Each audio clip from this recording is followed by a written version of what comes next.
असलकुम and welcome to web designing course. आज web designing के लेक्चर नंबर 4 में हम देखेंगे कि HTML लैंग्वेज में हम किस तरह कमेंट्स का यूज़ करते हैं।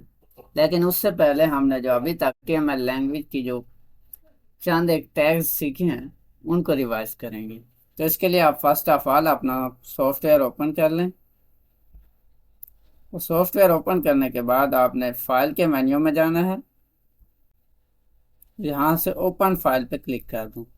उसके बाद आप उस फोल्डर में चले जाएं जहाँ पे आपने पहले से जो हमने फाइल्स बनाई थी उनको सेव किया हुआ है। और आप इन जो जो फाइल्स हैं उन्हें सेलेक्ट करें और ओपन पे क्लिक कर दें।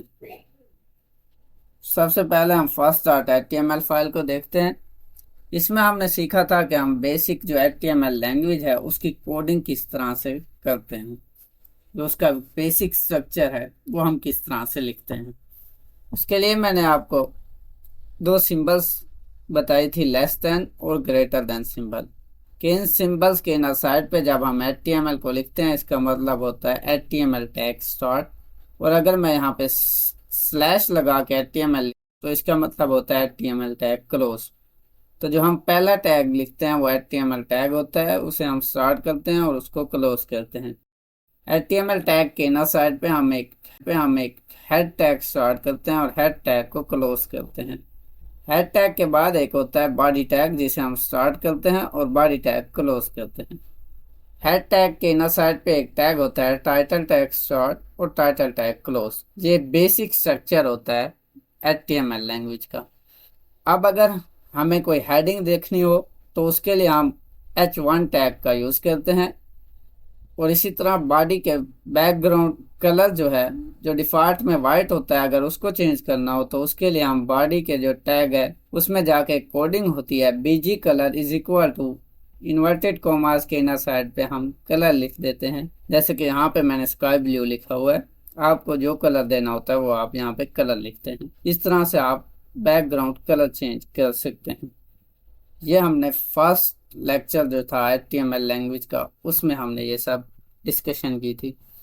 अब जो सेकंड डॉट HTML है इसमें हमने सीखा था कि बैकग्राउंड में कलर चेंज करने की बजाय अगर हम अपनी वेबसाइट के बैकग्राउंड में कोई इमेज कॉल करनी हो वो किस तरह से कर सकते हैं। उसके लिए मैंने आपको बताया था कि आपने एक फोल्डर बना लेना है जिसमें आप अपनी तमाम जो वेबसाइट की जो इमेजेस हैं उनको सेव करेंगे। मैंने पिक्स का एक फोल्डर बनाया था और इस फोल्डर को वहां पे मूव करना जहां पे आपने ये फाइल सेव की हुई हैं।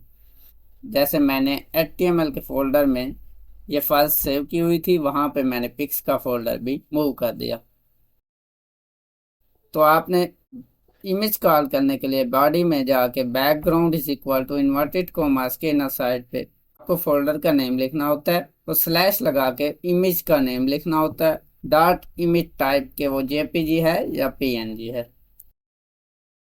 इस तरह से आप बैकग्राउंड में इमेज कॉल कर सकते हैं। इसी तरह जो हमने हेडिंग टैग सीखा था, H1 के थ्रू हम कोई हेडिंग लिख सकते हैं। अगर उसी हेडिंग का अगर कलर चेंज करना हो तो उसके लिए हम फॉन्ट टैग का यूज करते हैं। फॉन्ट टैग स्टार्ट और फॉन्ट टैग क्लोज। और फॉन्ट टैग स्टार्ट में हम कलर इज इक्वल टू जो हमें इन्वर्टेड कॉमास के अंदर कलर देना हो तो वो लिख लेते हैं। इसके बाद H1, H2, H3, H5 और H6 ये चंद एक हेडिंग्स के टैग हैं जो हमारी हेडिंग का साइज कंट्रोल करने के लिए यूज किए जाते हैं। कि अगर हमें हेडिंग का साइज लार्ज चाहिए हो तो हम H1 को यूज करेंगे, अगर उससे स्मॉल चाहिए हो तो H2। इसी तरह जब हम बिल्कुल स्मॉल हेडिंग का साइज चाहिए हो तो हम H6 का यूज कर सकते हैं।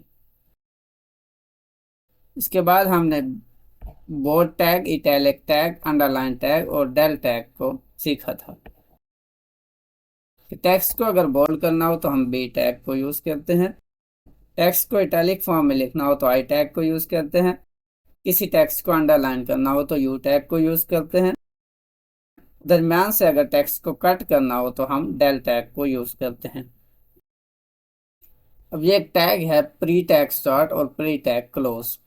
अगर हम ये जो टैग है प्री टैग स्टार्ट और क्लोज ये यूज ना करें तो ये जो हमने bold tag, italic tag, underline tag और डेल टैग यूज किए हैं यहाँ पे 4 लाइंस पे, जो इनको जब हम प्रीव्यू करते हैं ब्राउज़र में जाके अपनी फाइल का, तो ये चारों जो है ना एक ही लाइन पे आ जाते हैं।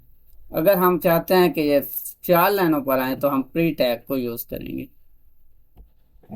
तो ये हमने सेकंड लेक्चर में सीखा था। थर्ड डॉट HTML में हम सीखा था कि हेडिंग जो हमने H1 यूज़ किया था टैग, उसको अगर सेंटर में लाना हो तो उसके लिए H1 में जाके कोडिंग होती है align is equal to inverted commas के अंदर आपको सेंटर लिख लेना होता है। इससे आपकी हेडिंग सेंटर में चली जाती है। इसके इसी तरह अगर हमें बैकग्राउंड की बजाय अपनी वेबसाइट में कोई इमेज कॉल करनी हो तो उसके लिए हम इमेज टैग को यूज़ करते हैं। इमेज, उसके बाद एक कोडिंग होती है SRC source is equal to inverted commas के इनर साइड पे हमें फर्स्ट ऑफ ऑल वही फोल्डर बना के उसे आपने अपनी फाइल्स के साथ, जहाँ पे आपने अपनी फाइल्स सेव की हुई हैं, उस फोल्डर में मूव करना है। यहाँ पे आप उसी फोल्डर का नेम लिखेंगे, स्लैश इमेज का नेम लिखेंगे, डॉट इमेज टाइप लिखेंगे।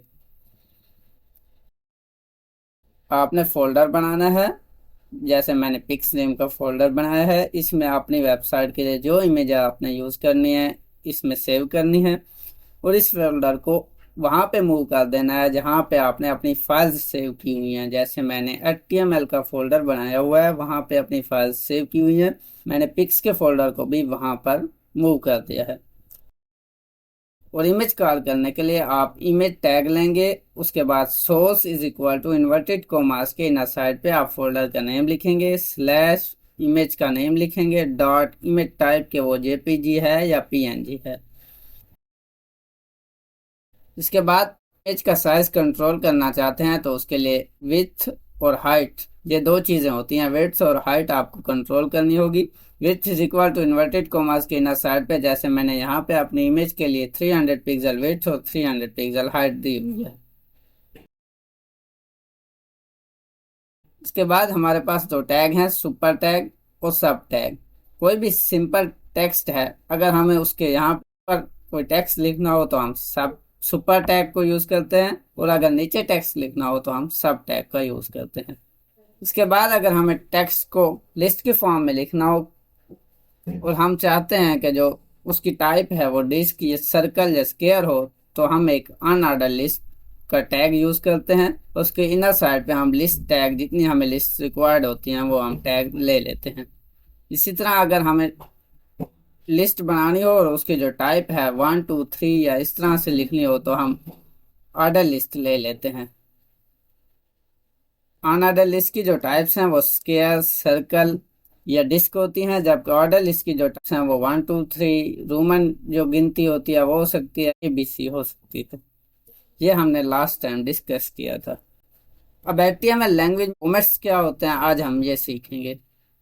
फॉर्मेट्स ये होते हैं कोई भी ऐसी लाइन जो हमारी कोडिंग में लिखी तो जाती है लेकिन उसका कोडिंग पर कोई असर अंदाज नहीं होता, ये सिर्फ समझाने के लिए लिखी जाती है। कमेंट्स हम इसलिए यूज करते हैं ताकि हमें आसानी हो सके समझने के लिए कि आखिर यहाँ पे हमने क्या यूज किया हुआ है। और HTML लैंग्वेज में कमेंट्स देने के लिए आप सिंपली लेस देन सिंबल लगाएंगे, उसके बाद ये सिंबल होती है एक्सक्लेमेशन मार्क्स, ये देंगे। उसके बाद 2 मरतबा ये माइनस के जो साइन है ये देंगे, और इस साइड पे आप पहले एक्सक्लेमेशन मार्क्स, फिर ये 2 सिंबल, और फिर ये ग्रेटर देन सिंबल। इसके इनर साइड पे आपने जो भी लिखना वो लिख देंगे। ये आपके कोडिंग पर कोई असरअंदाज नहीं करेगा। आज के लिए बस इतना ही, मिलते हैं नेक्स्ट वीडियो में। तब तक के लिए इजाज़त दीजिए। अल्लाह हाफिज़।